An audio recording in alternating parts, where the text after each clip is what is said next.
made plaza presentation, sample plazas, like this one.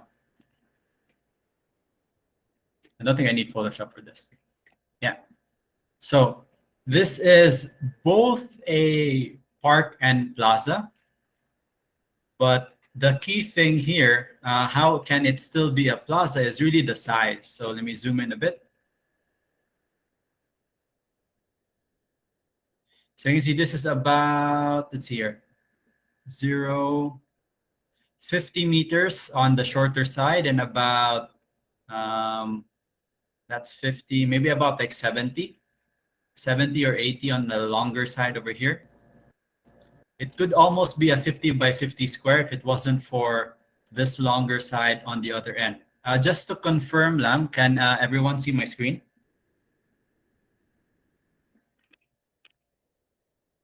For those who are watching.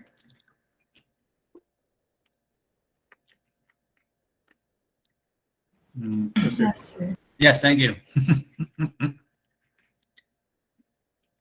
So really, as we discussed before our presentations, the plaza has to have a limited sort of length, because if it gets too large, you lose that sense of scale, and you can't really, it becomes its own main element, and it's not sort of connecting the buildings together. So what do I mean by this? Okay, now I'm back to Photoshop again. New. 120 dpi should be good. Okay. Hang on, let me get my tablet.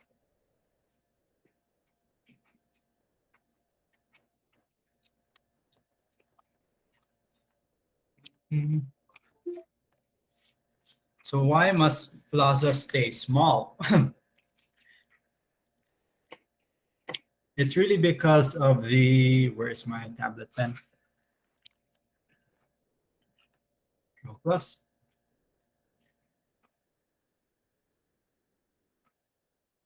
Let's go with the blue pen this time. It's really because of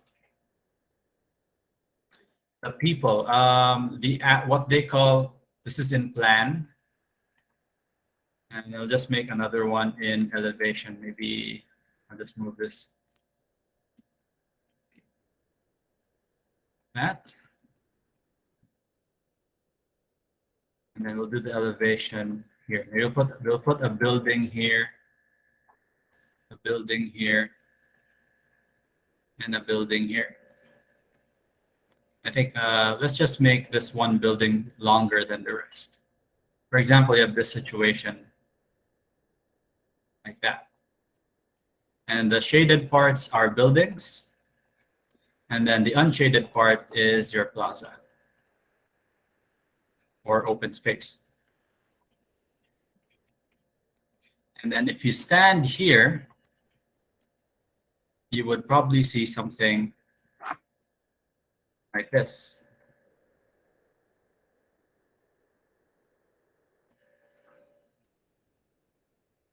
Let me try to keep the same proportions. You'll probably see something like this. And this will like perspective inwards like that. And then you have your other building, like maybe something like that over there. So you have this sense of enclosure provided by the similar building heights. And you'll be looking towards whatever building there was at the end of this. Like I'll just put some windows here. And usually you can see this in like a classical or Renaissance type construction. Not so much now in the contemporary postmodern world. Oops. Okay, maybe something like that. Okay. Now what happens when you increase the size of the plaza? Let's put that here. To go beyond, let's say, I think our threshold is around like 200 or maybe 150 meters. Let me just write that down. 200 to 150 m square. That's why plazas are also called squares because they usually are square in like older European countries. If you get beyond, let's say you reach like 500 or 1,000 meters in length, it could be rectangular or it could be square. So, sorry, wrong color. So probably be, if that's 200, 200, 400, 800, 1,000.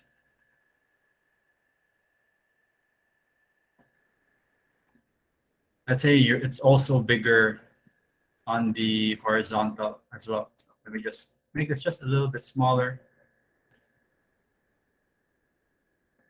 1,000 by 1,000 square.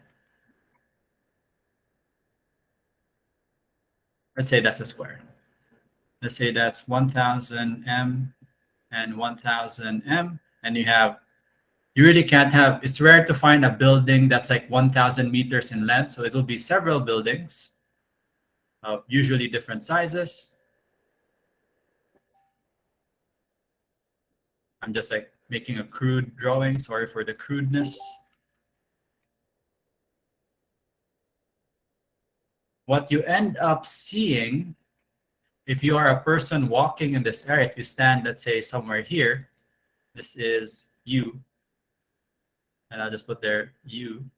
What you see in elevation, or like when you experience the space, what you see is just that.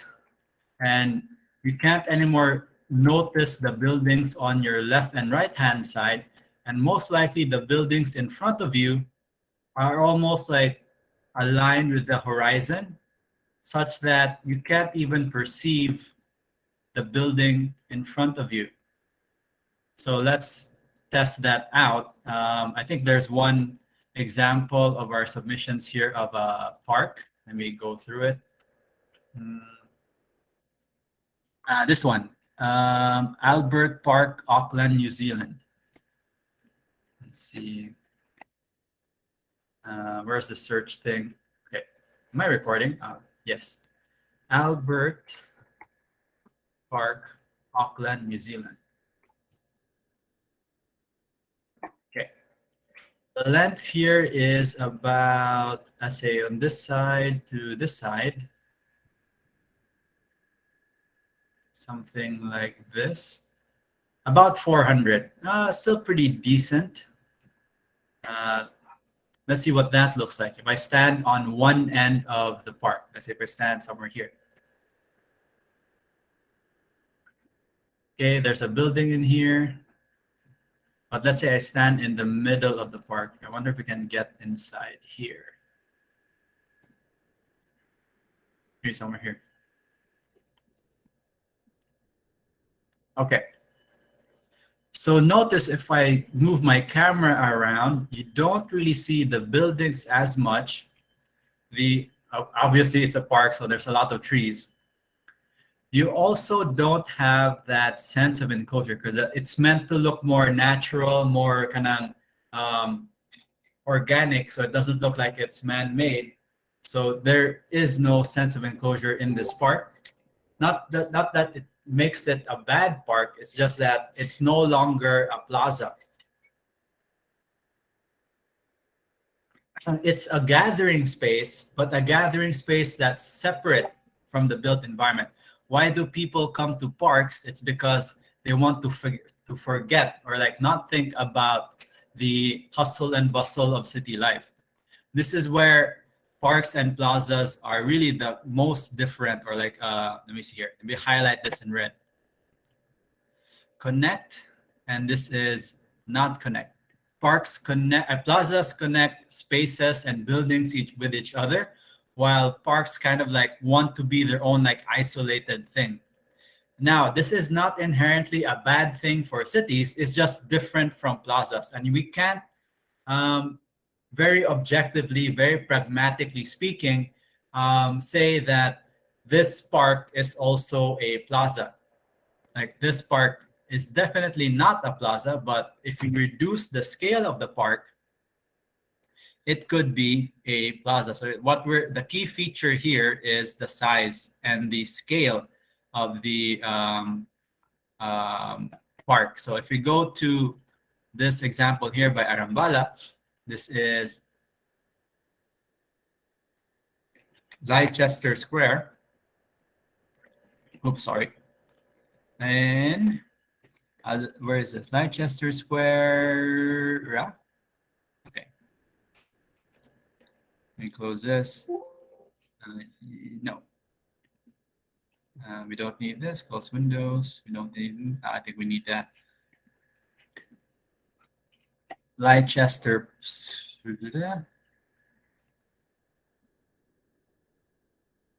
Leicester. Here we go. Without an H. Leicester Hall, Leicester Square.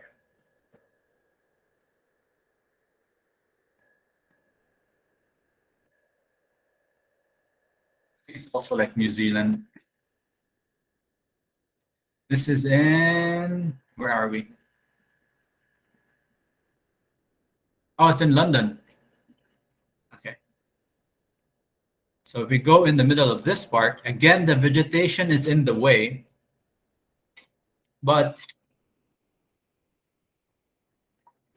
you can still feel that sense of enclosure brought about by the buildings. This is why when we talk about plazas, they have to be within the city, and they don't really function as well when they're like in the middle of nowhere. So very quickly, let's take a snip of this.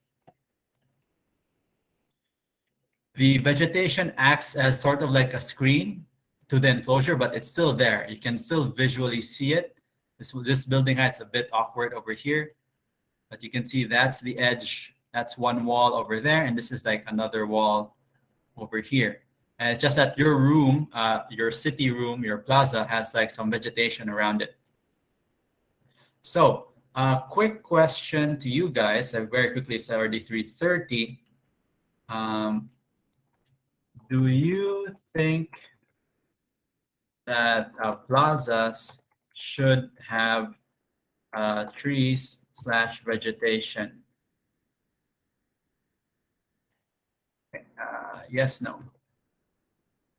Thinking about the function of the plaza as a gathering space to connect different buildings and areas of the kind of sort of urban environment, do you think they should have trees or vegetation? So this is a bit of a tricky question because like we're taught to have always trees everywhere. Trees are good, providing clean air, shading, blah blah blah.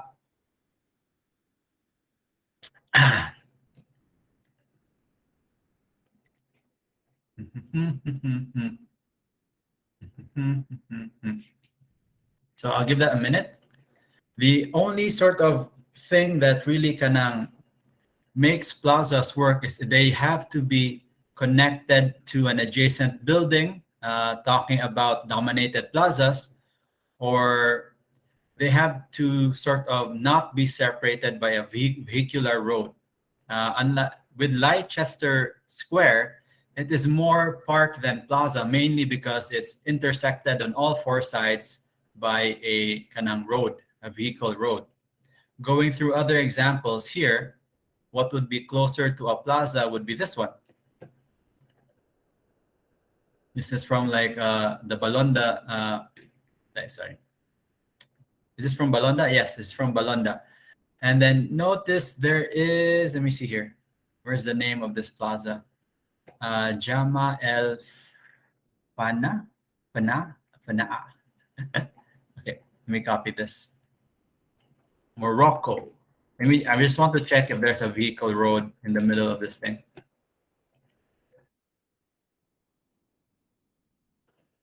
Marrakesh. Okay, this looks like a vehicular road, but really oh crap, is this also a road here?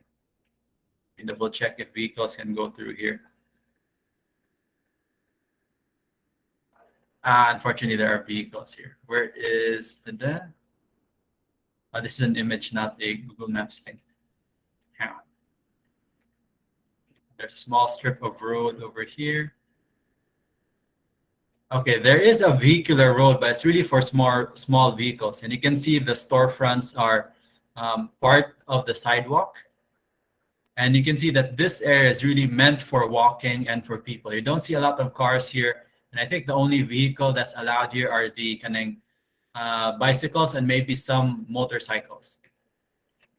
So this is what a plaza is, okay? So just to clarify, plaza for people connected to the buildings and like is part of the urban fabric. A garden or park is could still be a plaza as long as it's small enough and it's connected to a what they call this, maybe a building or a public space on one side. If it's like the Leicester Square here, it's really more of a park because it's separated, it's its own destination, and it's no longer a plaza. And then, sir, you might be asking, sir, why is it important? Why do I need to learn this? Say gamit ani para sa architecture na ako na career. I won't be designing plazas. I won't be designing parks. The key thing about this is that in the Philippines, especially in Cebu, is because we don't have a lot of public space, and it becomes like I'm talking about like a generalization here. It's really because we don't have quality public space. That our sort of social fabric, the way Cebuanos and like maybe Filipinos think in general about their cities is very detached and fragmented. This is why we don't have a lot of people who want to walk, who want to like experience the outdoor space without their private vehicle, because the way we design our buildings in our cities, it's really focused more on the vehicle. So why is this bad? Again, CO2 emissions, traffic congestions, rising populations, all of this need to be addressed now because we're at a tipping point. Like currently in the Cebu city, we're about 1 million. In Cebu province, probably we're like almost 3 million, even more so in Manila. The key thing here is this kind of thinking and design development is really not sustainable. So just like the long and short of it is, uh, we can't design cities like this anymore. We shouldn't be doing like isolated parks. We should be doing more connected plazas. That's basically the summary of it. Why plazas are important and why we need to make that distinction that um, a plaza can be a park, but a park cannot be a plaza. Okay? Hopefully that's clear. And then to address this item here about vegetation, it really is for me anyway, and according to the book, Moten as well, you can disagree. You're very much free to disagree. Na plazas typically don't have vegetation, or if you do have vegetation, it's very minimal. This might work for non-tropical countries. For the Philippines, I'm not super sure yet which is the best route to go. We might be incentivized to have more vegetation in the Philippines, mostly because it's very hot and might provide shade. But the problem with too much vegetation is it kind of closes off the public space. So it isolates the park instead of connecting it, or it isolates the plaza instead of connecting it to the built environment. So that's like one danger.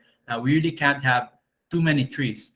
So I was having this discussion with one of my design students from my design class. Like her family was a kind of architect family, and then we were talking about public space, and then we can see this problem in Fuente Osmeña. Fuente Osmeña circle again. Fuente Osmeña circle Cebu. Like they over designed it with trees, like so much so that the whole point of the Fuente Osmeña circle was supposed to be like a external reference point, talking about plazas with connected by external reference points, was supposed to connect like maybe all the way down here to the south and like sorry, not south, the southeastern end and the northwestern end of the city. But what happened was, because like the designers, the planners, whoever, were not thinking about that, they've decided to make this island here in the middle of like Osmania Boulevard. And notice they cut the trees before they were full length. I think that was like maybe 10 years ago. The trees were full length. I think that's the time people realized that it's not a good idea to have like how many meters, like 10-meter tall trees in this area, specifically because it disconnects the Fuente Osmeña Park with the Capitol building. It helps a bit, but you really can't see so much the Capitol building if you're maybe like sitting here in the park. And that creates, again, this isolation and segregation of space in like our in Cebu City. So when we have like better plazas that actually connect different places of the city, it becomes more memorable and it becomes more kind of meaningful for the people who live in the city. So try to think in your Cebu, if like you've been living for Cebu City for how many years, maybe your whole life.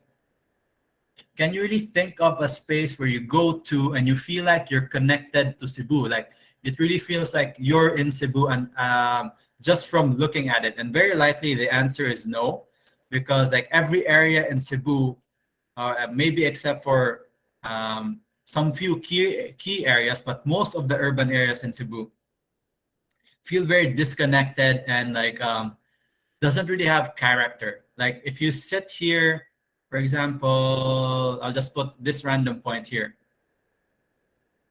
If you look around, you could be in like you could be in Manila, you could be in anywhere in the Philippines, maybe anywhere in Asia. There is no sort of kanang character or kanang, what's it called this, meaningful design being done. So I'm not telling you that this should be done all over Cebu right away, but this should be done at the very least in your design projects. Something that makes your building or your space unique, so that when your people visit your space or visit your building, it becomes memorable and valuable to them. So that's a sort of like the connection of the discussion on plazas and architecture. So we'll do something similar for streets.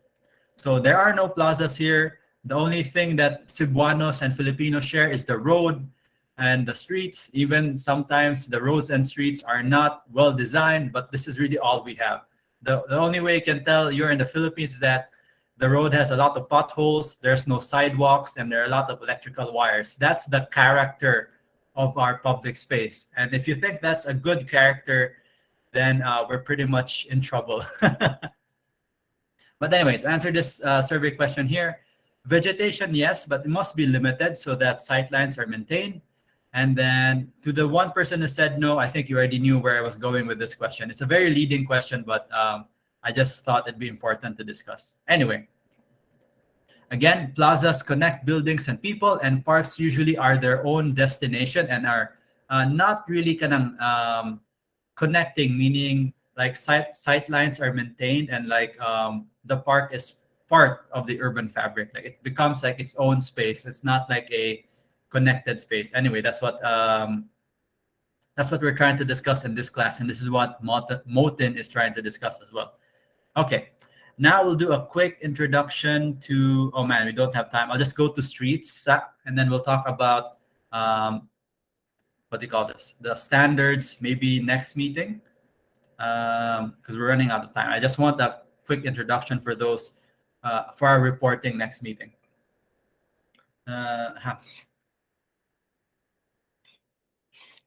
Okay, so how will you do the reporting? So similar to what you did with the stop recording, I'll separate this in another video.